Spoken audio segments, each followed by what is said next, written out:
Assalamualaikum warahmatullahi wabarakatuh.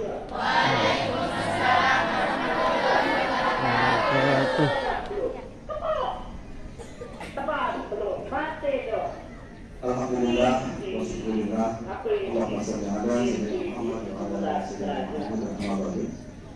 Bapak Kepala Madrasah Darul ini, Bapak Nomor 7 yang sama-sama kita hormati, Bapak-bapak para wakil kepala madrasah yang berhormat, Bapak kepala perusahaan serta staf, rekan-rekan guru yang dihormati, anak-anakku semua yang saya banggakan.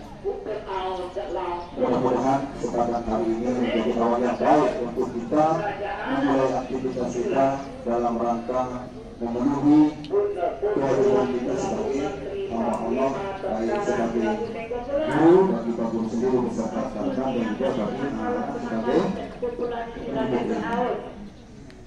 Sebelum kita lanjut, tentu kita harus bersama-sama menyiapkan diri kita untuk kita bersama-sama bisa mencermati atau menerima, ya sebut saja ala kadarnya, beberapa kata, beberapa kalimat yang insya Allah akan Bapak Guru sampaikan atau oleh saya sendiri sampaikan nanti. Namun sebelumnya tentu kita harus mengecek siapa kita. Siap dicek siapanya, siap? Siap tidak? Masih belum. Siap tidak? Siap. Mari kita cek. Kita cek dulu kesiapan kita untuk kita menerima beberapa, sebut saja beberapa kata dan kalimat dari kesempatan kita pada pagi hari ini. Jika saya mengatakan, Pak Guru mengatakan begini ya, Bapak mengatakan, kemudian kata-kata Bapak mengatakan itu diikuti oleh suatu tindakan, maka lakukanlah tindakan itu. Siap? Sudah paham? Sudah paham ya? Kita cek kesiapan kita untuk bersama-sama menerima apa yang harus kita terima pada pagi hari ini dan seterusnya sampai dengan siang nanti. Kita coba. Bapak mengatakan hormat, Pak. Ada yang tidak hormat. Sekali lagi. Bapak mengatakan hormat, Pak. Ada yang tidak hormat berarti tidak mendengarkan. Bapak mengatakan tegak. Bapak mengatakan menoleh ke kanan. Ada yang tidak menoleh? Masih ada yang tidak menoleh? Saling cek ya. Beberapa detik saja. Bapak mengatakan kembali menghadap ke depan. Kalau ada yang bicara berarti dia tidak mendengar apa yang diperintahkan oleh Bapak. Sebut saja Bapak di rumah itu ya. Siap, ingat Bapaknya di rumah ya, Bapak. Oke, sekali lagi. Bapak mengatakan menoleh ke kiri. Kembali menghadap depan. Loh, kembali menghadap depan? Kan bukan katanya Bapak yang tadi itu. Makanya harus fokus dulu, fokus ya. Ulang, harus fokus. Bapak mengatakan tundukkan kepala. Semua berdiri. Ada mau berdiri. Itu bukan katanya Bapak. Itu bukan katanya Bapak ya. Benar ya? Ya, kita mulai di sini. Bismillahirrahmanirrahim. Mudah-mudahan pagi hari ini menjadi awal yang baik untuk kita. Saya ingin menyampaikan suatu cerita yang mudah-mudahan bisa menginspirasi kita di dalam kita menjalankan hidup dan kehidupan. Kebetulan sekarang ini kan sudah mulai musim hujan. Alkisah kita ini dimulai di sebuah perjalanan.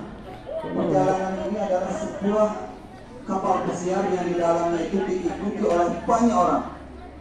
Oke, nanti di sela-sela cerita saya ini saya akan mengatakan Bapak mengatakan hormat gerak, maka semuanya hormat gerak, gitu ya? Sampai di mana tadi? Sampai ada kapal pesiar. Yang di dalam kapal pesiar itu ada penumpang yang begitu banyak. Kapal pesiar itu memiliki kamar yang begitu banyak, ratusan bahkan ribuan aman. Itu ya. Di dalam kapal itu terdapatlah sebuah keluarga yang menumpanginya.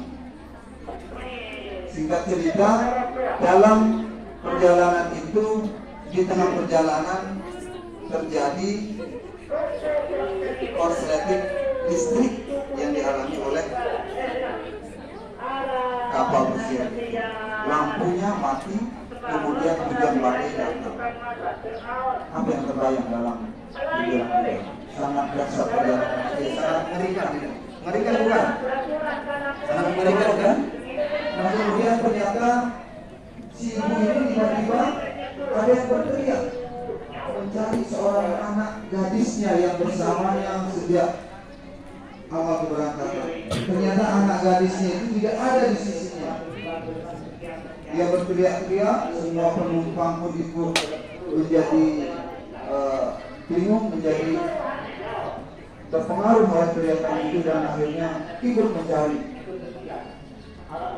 Syukurnya kesigapan para awak kapal bisa membuat lampu kapal menjadi menyala, dan akhirnya setelah dilihat ternyata anak itu tidak ada di tempat ibu semula. Ternyata anak itu jatuh dari atas kapal itu karena kapalnya oleng, kapalnya goyang. Gitu ya. Kira-kira apa yang dibutuhkan oleh anak ini ketika dia jatuh? Pelampung. Sudah diturunkan pelampung, ternyata begitu mau diraih pelampung itu dihantam oleh ombak, dia tidak bisa meraihnya. Tentunya adalah pertolongan yang lain pun. Jaring besar diturunkan, tapi ternyata juga tidak bisa karena anak ini tidak menjalankan sunnah Rasul rupanya, tidak bisa berenang, jadi ya masih dalam hitungan menit masih bisa bertahan. Sunnah Rasulnya bagaimana? Kita diminta untuk bisa berenang, tapi mungkin rupanya yang dimaksud berenang di sana itu adalah ya tidak hanya sekedar berenang dalam artian yang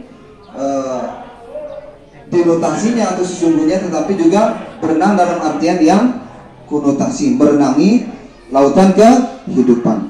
Inilah dia, dengan kita belajar ini kita sudah mempersiapkan diri kita untuk bisa berenang. Tapi yang terjadi ternyata apa yang dibutuhkan tadi? Yang dibutuhkan adalah seorang penolong. Nah, sekarang kalau saja kita berada di dalam kapal itu, terutama yang laki-laki ini, kata bapak, tolonglah anak itu. Siap tidak? Siap, betul siap? Yakin siap ya? Di tengah lautan yang luas, alhamdulillah kalau siap. Oke. Ternyata begitu anak itu ingin meraih jaring, ingin meraih pelampung, belum juga bisa, tiba-tiba terjunlah sosok seorang laki-laki. Pahlawan tidak? Pahlawan bukan? Kebetulan hari ini juga tanggal 28. Banyak pahlawan yang harus kita kenal. Tapi mari khusus kepada peristiwa ini, mari kita jadikan pahlawan yang terjun itu sebagai ya inspirasi kita lah. Di dalam kita bagaimana menyelamatkan sesama kita, bagaimana tentunya nanti anak-anak dalam menyelamatkan bangsa dan negara ini pada 20, 10, 30, 40 tahun yang akan datang. Itu pasti, itu niscaya ya. Bangsa kita pasti mengalami yang namanya perjalanan yang kelam, perjalanan yang terang, itu pasti ada. Kisah cerita singkatnya itu, ternyata anak ini bisa diselamatkan oleh, sebut saja yang tadi yang terjun itu adalah sang pahlawan. Tapi mari kita lihat apa motivasinya, apa yang membuatnya bisa terjun. Nah, ini juga menjadi pelajaran bagi kita. Ada yang bisa mereka kira-kira mengapa dia terjun menyelamatkan? Karena ingin menolong. Oke, ingin menolong. Yang lain kira-kira? Ternyata jawabannya adalah seperti ini. Begitu naik, begitu sampai di atas dak kapal dengan bahasa kuyuknya, begitu banyak stasiun TV ingin meliput bagaimana kehebatan orang ini yang menyelamatkan si anak kecil itu.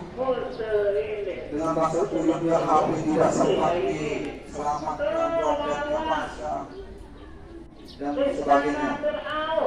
Begitu ingin ditanya oleh para wartawan, ternyata sang pahlawan ini dengan mengibas-ibaskan rambutnya yang basah, kemudian dengan jaket kulitnya yang juga basah, celana levi'snya yang juga basah, kemudian dia bangkit berdiri. Bangkitnya itu sambil menggempalkan tangan. Kemudian dia menghadap kepada kerumunan itu dengan mengatakan, siapa yang berani mendorong saya tadi? Siapa yang berani-beraninya mendorong saya tadi itu? Tapi tetap saja dia menjadi penolong kan? Tetap. Yang bisa kita ambil dari cerita ini, ternyata ketika kita melakukan suatu kebaikan, kata Bapak, semuanya mendengarkan Pak Guru. Siap? Apa yang bisa kita petik dari cerita ini? Terpaksa berarti kan? Terpaksa. Ternyata di dalam kita membiasakan diri kita untuk hal-hal yang baik, ada saatnya kita harus terpaksa.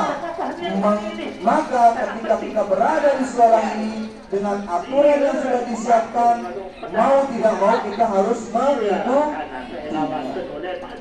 Apalagi sekolah kita sekarang dalam status sekolah inovasi yang bertemakan ramah. Semua aturan itu harus kita di dalam kelas pun kita harus memaksakan diri kita.